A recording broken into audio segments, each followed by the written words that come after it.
세계 속의 대한민국, 우리나라의 아름답고 감동적인 이야기를 전합니다. 휴면톡톡입니다. 몇 년 전 프랑스 배우 브리지트 바르도가 한국의 보신 문화를 비난하면서 야만인이라고 칭했던 기사들을 많이 접하셨을 텐데요. 이제는 브리지트 바르도의 모국인 프랑스에서 시대가 바뀌고 보신 문화가 음성적으로 전파되고 있다고 합니다. 이는 이상기온으로 유럽의 날씨가 연일 폭염을 기록하자 프랑스 사람들이 너도 나도 원기 회복을 위한 보양식을 찾아 헤맸기 때문이라는 분석입니다. 프랑스 주류에서는 아직도 개고기 식용에 대해 반대하는 목소리가 우세하기 때문에 그야말로 아름아름 숨어서 즐기고 있다는데, 이 사실은 프랑스에서도 더 이상 비밀이 아닌 이야기라고 합니다. 이런 보신 문화 그리고 보신탕에 대한 관심이 커지자 프랑스의 한 민간 방송사에서는 한국의 해당 문화에 대한 특집 다큐멘터리를 방영했다고 합니다. 그들의 눈에 비친 우리나라는 어떤 모습인지 요약본으로 정리해드립니다. 구독, 좋아요, 알림 설정은 영상 제작에 큰 힘이 됩니다.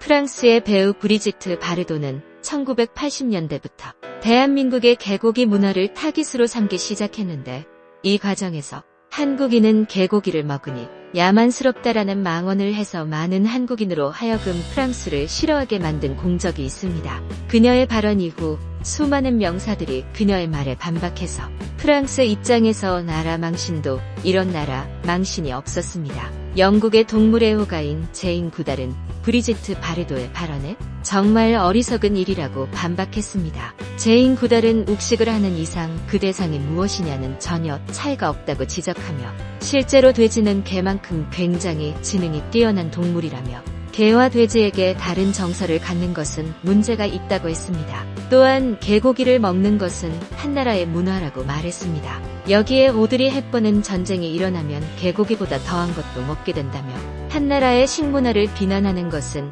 굉장히 사치스러운 일이라고 비난했습니다. 이런 브리지트 바르도의 언행은 한국의 도덕교과서에 실릴 정도가 되었으며, 그녀는 자문화 중심주의의 상징적인 인물이 되었습니다. 그녀의 발언은 문화적 상대성의 개념에서도 부적절한 발언이거니와 사생활도 부적절한 사람이야. 바르도의 발언은 지지받기는커녕 폭풍처럼 까이기만 했는데 프랑스에서도 받아들이기 힘든 발언이었습니다. 하지만 그녀의 발언에 대중들은 대부분 긍정했고, 이는 유럽에서 활동하는 한국 축구 선수들의 응원가에 개고기가 들어가는 등 한국인이 개고기를 먹는 관습은 미묘한 비아냥이 되어버렸습니다. 하지만 최근 한식의 인기와 유럽의 이상 더위에 힘입어 한국의 개고기 문화를 대하는 유럽인들의 태도가 달라지고 있습니다. 예로부터 개는 인류와 함께 해왔던 동물로서 더불어 사는 애완동물로 여겨져 왔지만, 더불어 많은 민족에게 훌륭한 식재료이기도 했습니다.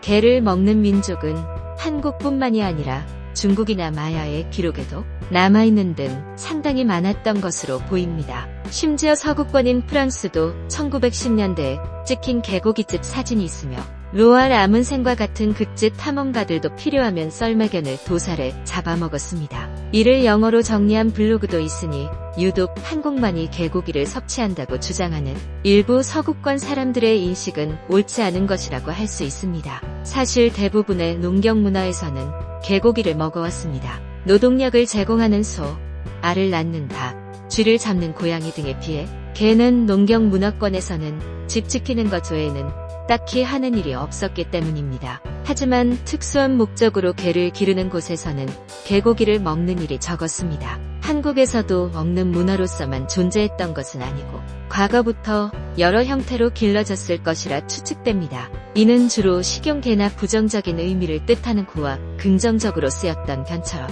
개를 가리키는 표현을 달리한 것을 통해서도 알아볼 수 있습니다. 개고기는 조선시대의 평민들이 자주 먹던 고기였으며 어느 푸주간에서나 개고기를 볼 수 있었습니다. 조선의 왕 정조도 보신탕을 즐겼는데 명의정이었던 김상철도 이를 찬성했다고 합니다. 즉 개고기가 서민들만의 전유물은 아니었던 것입니다. 1894년 일본군의 경복궁 점령 이전, 당시 외무독판 조병직이 각국 외교관을 초청해서 서양식 고기 요리와 함께 보신탕을 대접했다는 기록이 프랑스의 시사 잡지 일리스트 라시옹지에 실린 적도 있습니다. 처음으로 보신탕이라는 요리를 서구 언론에 소개한 나라가 21세기까지 유독 보신탕 문화에 대한 지적이 많이 나오는 프랑스라는 사실이 아이러니합니다. 특히 한국 사람들은 개고기를 임진왜란이나 일제강점기, 6.25 전쟁 등 먹을 것이 극히 귀했을 때 많이 먹었으며 게다가 여름처럼 더워서 체력 소모가 많은 계절에는 쉽게 구할 수 있는 훌륭한 단백질원이 필요했는데 소는 농경에 필요하기 때문에 다 늙거나 병에 걸린 뒤에야 도축할 수 있었고 돼지 역시 잔칫날에나 잡는 귀한 동물이었습니다. 그래서 특히 서민들이 고기로 먹을 수 있는 만만한 것은 개나 닭이었습니다. 특히 탕으로 먹는 대표적인 것이 개였기 때문에 게장 혹은 게장국은 곧 탕을 대신할 정도로 흔하게 쓰였습니다. 육개장이 소고기를 넣어 끓인 게장이고 닭게장이 닭고기를 넣어 끓인 게장인 것처럼 말입니다. 그래서 보신탕은 한국의 여름철 보양 음식 중 하나가 되었습니다. 특히 복날에는 삼계탕과 더불어 함께 가장 큰 인기를 누리는 음식이기도 했습니다. 실제로는 다른 여타 고기들과 영양학적으로 크게 다를 게 없으며 딱히 보신을 위해 먹을 이유는 없습니다. 그저 과거엔 육류를 섭취할 길이 마땅치 않았기 때문에 가장 흔한 고기를 먹어서 몸을 보신하는 탕이라 보신탕이 된 것입니다. 의외로 천주교에서 잔치 음식 등으로 꽤 먹는데 조선시대 박해받으며 순교자가 속출할 때 숨어 사는 공동체들이 영양식으로 먹었던 것이 유래라고 합니다. 조선에서 게장국을 최초로 장에서 판 것이 1770년 충남 서천군 판교면의 백중장인데 공교롭게도 30여 년 뒤부터 판교면 금덕리 산막골 띠안말 작은제 등의 천주교 은거 공동체가 형성되기 시작했습니다. 아직도 가톨릭 신학교에서는 시험 기간이 되면 신학생들의 기를 보하고자 게장을 먹이는 전통이 남아 있습니다. 조선의 개고기 식문화가 서양에 알려진 계기도 천주교를 통해서입니다. 보신탕의 맛은 상당히 부드럽다는 평가가 대부분입니다. 맵지 않고 자극적이지 않게 향신료를 듬뿍 친 보신탕의 맛은 한국 요리 중에서 꽤나 특별한 축에 속합니다. 익숙한 음식과 굳이 비교하자면 뼈다귀의 장국과 비슷한데 훨씬 진하고 부드럽습니다. 다만 향신료 맛은 조금 더 강한 편으로 깻잎향과 후추향이 진합니다. 보신탕을 시키면 개고기를 찍어 먹는 장을 주는데 개고기와 함께 어우러지는 이 장의 맛을 좋아해서 보신탕을 찾는 사람도 있을 정도입니다. 식당에 따라 다르나 보통 들기름과 소금, 양파, 마늘 등을 배합한 기름장입니다. 개고기의 경우 오랫동안 푹 익히기 때문에 살이 상당히 부드럽다는 것이 장점입니다. 한국의 개고기 요리는 들깨, 깨씹, 마늘 등 향신료와 냄새를 흡수해주는 된장을 사용하기 때문에 동남아와 중국의 개고기 요리에 비하면 누린내가 거의 안 나는 편이라고 할 수 있습니다.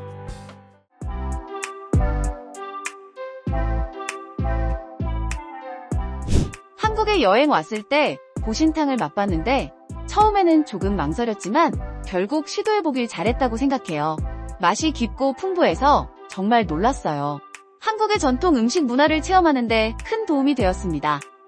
한국에서 보신탕은 오랜 전통을 가진 음식으로 특히 여름철 보양식으로 많이 먹어요. 개고기에 대한 논란도 있지만 현지에서는 문화적 배경과 역사적인 이유로 오랜 시간 동안 먹어왔습니다. 여행자라면 이러한 전통 음식도 한 번쯤 경험해보는 것이 한국 문화를 이해하는 데 도움이 될 거예요. 보신탕을 먹어본 후로 한국 음식에 대한 인식이 많이 바뀌었어요. 처음에는 조금 두려웠지만 오히려 그 독특한 맛과 조리법에 감탄했습니다. 새로운 음식을 시도해보는 용기가 필요하지만 그만큼 값진 경험을 할 수 있어요. 한국의 특별한 음식이 이제는 비난이 아닌 문화로 받아들여지고 있는 것 같아서 조금은 기분이 좋은데요. 하지만 여전히 개고기에 대한 세계적인 비난이 있는 것도 사실이며 한국에서도 식용 금지 움직임이 여전히 있습니다. 여러분들의 생각은 어떠신지 댓글로 남겨주시면 좋겠습니다. 시청해주셔서 감사합니다. 휴면톡톡이었습니다.